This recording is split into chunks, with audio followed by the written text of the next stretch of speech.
Hey everyone, I'm Dr. Chris, and today I'm going over my favorite 5 exercises for my post-run cool down to kind of treat all the different areas of my body that worked hard during my run to keep them moving well so that I can continue to do my runs for the future. So 5 different things that I really like to hit are 1, kind of working on doing some stretching through our calves, opening up our hips, both the hip flexor as well as our hip extensors, those glutes. Also working on adding some of that rotation, so similar to the warm-up series in the other video I've shared, it's important to also be addressing that rotation post-run so that we can continue to optimize that rotation for all of our activities.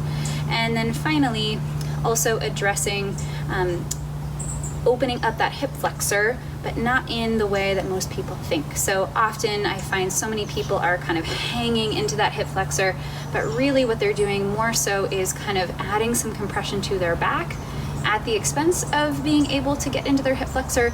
And so I'm going to show you a little bit more of a contract relax technique that's much more effective and much more targeted to opening up that hip flexor instead. So let's dive in.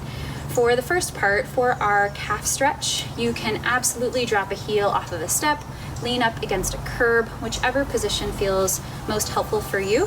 What I like to say is make sure that you're doing both a calf stretch with the knee straight as well as with the knee bent. So that calf muscle is actually made up of 2 different muscles, your gastroc and your soleus, one of which attaches just above the knee and one that attaches just below the knee. So by having that calf stretch, one with the knee bent and one with the knee straight, you're optimizing both of those particular positions. So I actually really like to do this in a downward dog position so that I can kind of get 2 for 1, but you can absolutely do this in standing with your heel off of a step as well, and just do 30 seconds with your knee bent, 30 seconds with the knee straight. I'm gonna demonstrate it in downward dog. So I'm gonna come onto my mat, I'm gonna come back into that downward dog position.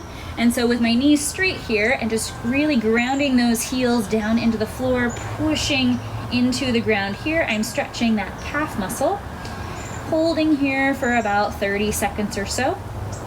We'll pretend that I've held for that amount of time for the sake of the video.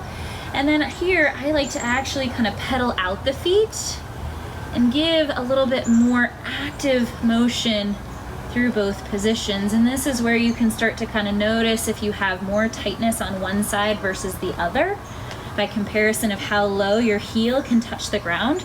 So again, you can be aware of any asymmetries that you have and working on those asymmetries because that helps us reduce our risk for injuries. So that's our calf stretch there.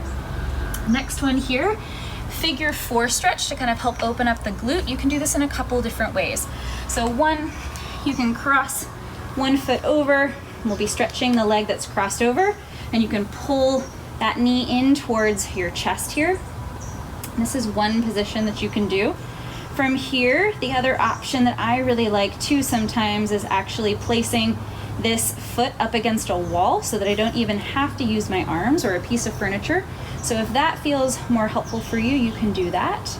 And then if you're a little bit more flexible, then the traditional pigeon pose from yoga is my other favorite.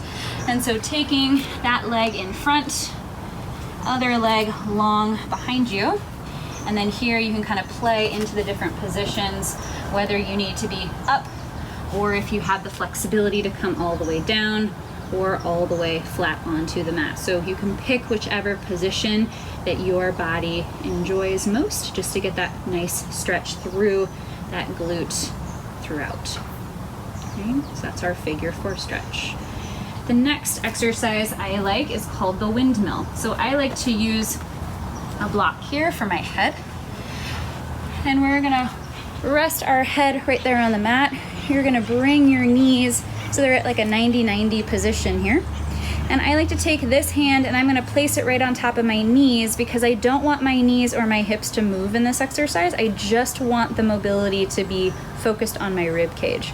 So my top arm is going to reach forward.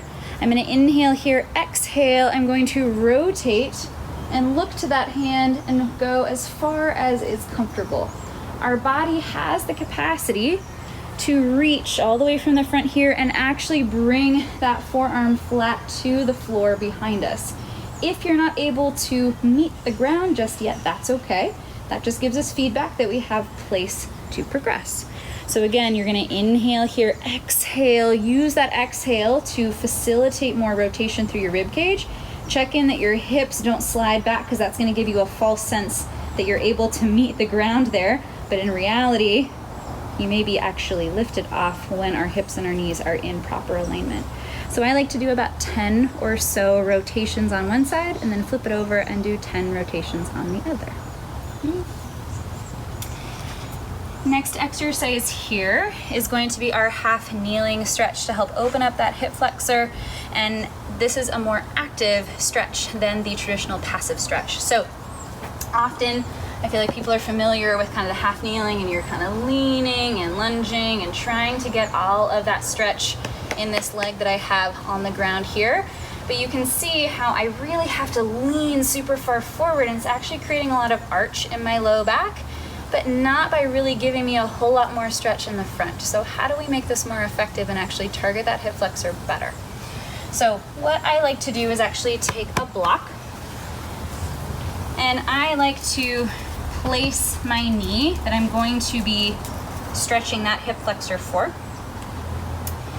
And I want the block here just to give some cushion under my knee. So if you just have a pillow, or take a towel or your yoga mat and just roll it up so you have some more cushion underneath your knee, that'll be helpful. And then what I'm gonna do here is I'm gonna take my back foot and I'm gonna place it into my hand, okay? From here, if this is challenging to kind of balance, because it's a little bit of a core exercise, feel free to do this in front of a piece of furniture, or you can use a foam roller in front of you to kind of use with your other arm to give you some balance. This back foot, if it's not easy to grab with your hand, or if this is too intense, you can use another stool or another piece of furniture to rest your foot on, and then as you gain more mobility, then you'll be able to use your foot into your hand. And don't fall over like I'm about to do here in the video. So from here, go ahead and you're going to hold this here, but instead of getting your hip flexor by hanging into it, I want you to think about activating and squeezing that same side glute.